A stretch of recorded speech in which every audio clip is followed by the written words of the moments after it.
Buktikan kemuridan kita, bahwa kita ini murid Yesus, identitas kita sesuai dengan situasi, sesuai dengan zaman, dengan kondisi di mana kita berada. Dalam situasi COVID semacam ini, menjadi berkat bukan hanya dalam omongan. Mari kita membuktikan diri menjadi berkat, sungguh-sungguh. Jangan hanya minta diberkati, jangan hanya penikmat berkat, tapi jadilah murid Yesus yang menjadi pembawa, pembagi berkat bagi orang lain. Dalam nama Bapa dan Putra dan Roh Kudus. Amin. Tuhan bersamamu Dan bersama rohmu. Bapak Ibu, para saudara sekalian yang terkasih, selamat sore. Selamat sore, Romo. Dalam suratnya, Santo Paulus pernah menggunakan istilah mengalahkan kejahatan dalam kebaikan. Kalahkan kejahatan dalam kebaikan. Vince in bonum malum. Semboyan itu pernah juga digunakan sebagai semboyan moto uskup oleh Monsinyur Paskalis Harjo Sumarto sekian tahun yang lalu. Hari ini dalam bacaan pertama kita akan menyaksikan bagaimana semboyan itu diwujud nyatakan dalam tindakan yang konkret yang dilakukan oleh Yusuf terhadap saudara-saudaranya yang sudah menjual dia, yang sudah membuang dia. Yusuf menjadi teladan bagi kita bagaimana mengalahkan kejahatan dalam kebaikan. Saudara sekalian, marilah kita awali perayaan kita ini dengan menyesali dosa kita. Kita mohon belas kasih pengampunan Tuhan supaya kita semakin layak di hadapannya. Mengalahkan kejahatan dalam kebaikan. Saya selalu ingat apa yang dikatakan oleh almarhum Monsinyur Harjo Sumarto kalau ditanya mengenai moto episkopalnya. Banyak orang menerjemahkan mengalahkan kejahatan dengan kebaikan. Tetapi beliau, Monsinyur Harjo almarhum, mengatakan bukan dengan dalam, mengalahkan kejahatan dalam kebaikan. Saya tanya waktu itu, bedanya di mana? Dia mengatakan, waktu itu saya masih SMA. Dia mengatakan kalau dengan itu berarti berhadapan, konfrontatif. Tapi kalau dalam itu artinya kita merangkul, kita merengkuh. Ketika kejahatan itu dirangkul, maka kejahatan itu akan kalah. Mungkin ini dipengaruhi oleh paham Jawa. Wong Jawa kui nek dipangku mati. Karena huruf Jawa itu kalau dipangku memang menjadi mati. Para saudara sekalian yang terkasih, apa yang dikisahkan di dalam bacaan pertama hari ini menggambarkan apa yang dipahami oleh almarhum Monsinyur Harjo Sumarto. Lewat tokoh Yusuf yang sudah dibuang, yang sudah dijual oleh saudara-saudaranya, kita mengenal apa artinya mengalahkan kejahatan dalam kebaikan.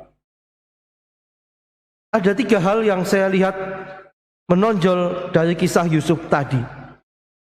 Yang pertama, Yusuf bukan orang yang pendendam. Dia orang yang penuh kasih. Yang kedua, Yusuf bukan orang yang egois, bukan juga orang yang sombong. Dan yang ketiga, Yusuf adalah orang yang selalu berpikiran positif.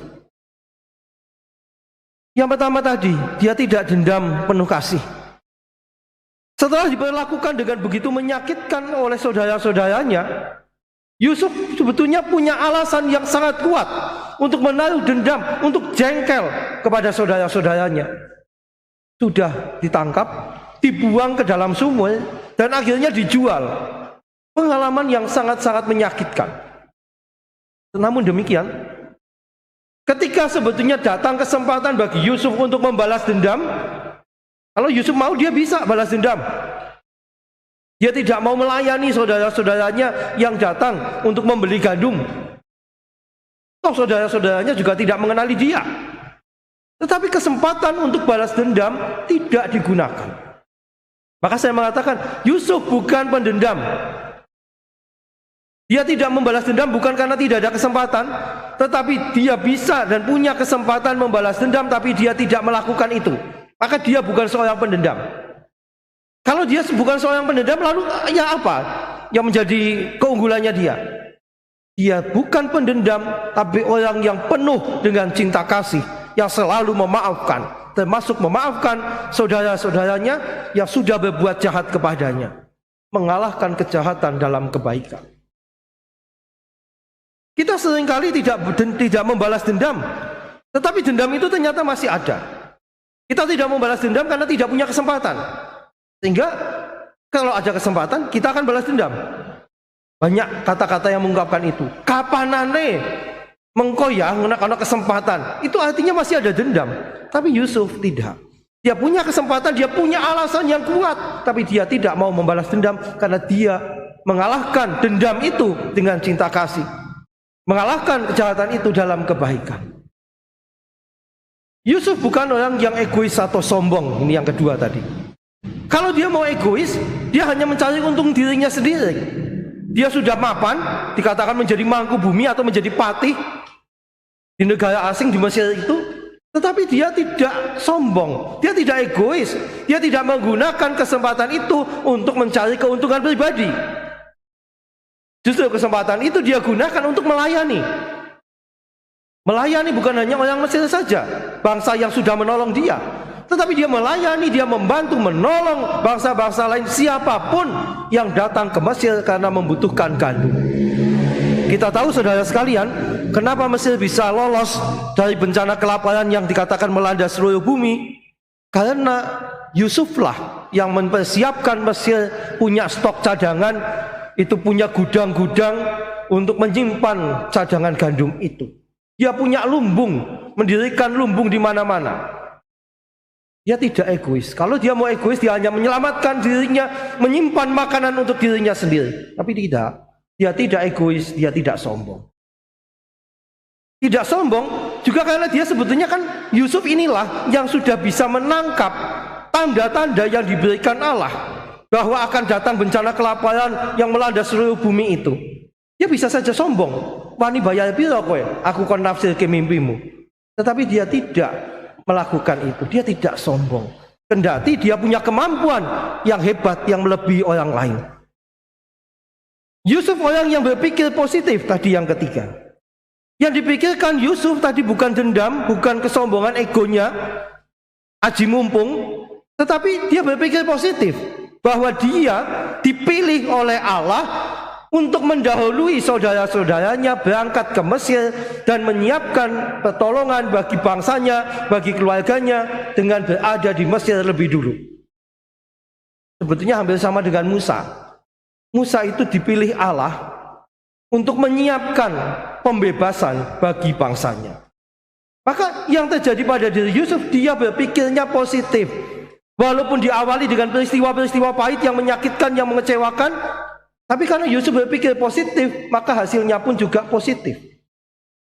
Ini kita belajar dari Yusuf. Lalu dari Injil, kita jelas tadi Yesus mengatakan, pergilah kepada domba-domba yang hilang dari umat Israel, wartakanlah kerajaan surga sudah dekat. Dan dikatakan Yesus itu memberi bekal, kuasa untuk mengusir roh jahat, melenyapkan segala penyakit dan kelemahan. Artinya Bapak Ibu para saudara sekalian yang terkasih, kita diingatkan menjadi murid Yesus itu artinya menjadi pembawa, menjadi pembagi berkat bagi orang lain. Para murid diminta menjadi berkat karena mereka sudah mendapatkan bekal, kuasa mengusir roh jahat, melenyapkan segala penyakit dan segala kelemahan. Inilah kehadiran murid yang menjadi berkat. Sama seperti Yusuf yang menghadirkan dirinya, orang pilihan ini menghadirkan dirinya menjadi berkat bagi keluarganya, bagi bangsa Israel, bagi bangsa Mesir dan bangsa-bangsa yang lain di atas muka bumi. Saudara sekalian, hari-hari ini pandemi COVID-19 masih terus mengganas dan semakin ganas. Tiap kali membuka wall Facebook yang muncul berita duka, WA group dipenuhi dengan berita duka. Lockdown di mana-mana, istilahnya dengan PPKM darurat itu ditutup di mana-mana. Lalu apa yang bisa kita lakukan di tengah situasi semacam ini dengan memandang atau bercermin dari Yusuf dan para murid? Ada beberapa hal juga saudara sekalian. Dari sifat atau sifat-sifatnya Yusuf. Yang pertama, tidak egois. Dalam situasi pandemi ini jangan atau aja jadi wong egois gitu loh. Kadang-kala menjadi menjengkelkan. Banyak orang yang tidak peduli dengan situasi yang ada di sekelilingnya. Gugu kaya PDW, orang gelem manut. Beberapa waktu yang lalu ada video singkat dari Gubernur Jawa Tengah Pak Ganjar Pranowo yang berkunjung ke tempat karantina di Kebumen. Nang Kebumen. Di situ dia menemukan seorang mahasiswa dari Polines Semarang yang positif. Lagi tongkrong, udut, dan repotnya tidak mau pakai masker. Dan jelas-jelas pemuda tadi mahasiswa semester 6 sudah jelas positif, mengatakan saya sudah memutuskan, sudah setahun nggak pernah pakai masker, saya memutuskan untuk tidak pernah pakai masker. Iki wong egois kaya ngono kuwi. Ya mungkin Pak Ganjar itu sama mengatakan ya kalau kamu mau sakit sendiri silahkan. Malah mungkin ya mati dhewe gitu mungkin ya. Tetapi jangan egois. Keberadaanmu yang sekarang itu positif dengan tidak pakai masker itu akan menularkan kemana-mana. Ini kan jelas gugu kaya PDW menunjukkan keegoannya manusia yang egois. Maka saya katakan untuk meneladani Yusuf dalam hal tidak egois gampang. Manut protokol kesehatan. Manut ben cepet rampung persoalannya. Indonesia nggak selesai-selesai, kenapa? Dundablek ngeyelan dulu. Yang mengatakan itu di tempat lain bal-balan wis ora nganggo masker dan sebagainya. Ya di sana bisa begitu kan diawali dengan manut. Nah Indonesia nggak manut-manut, kita ini banyak yang nggak manut, ya rampung-rampung. Padahal kita murid Yesus harus jadi berkat tadi. Manut prokes itu sudah menjadi berkat bagi orang lain. Kita jangan egois. Oh, jangan gugu kayak pedewek. Yang kedua, menjadi berkat. Jadi murid itu menjadi berkat. Yusuf menjadi berkat bagi banyak orang juga. Iya, bagaimana saya bisa menjadi berkat dalam situasi begini?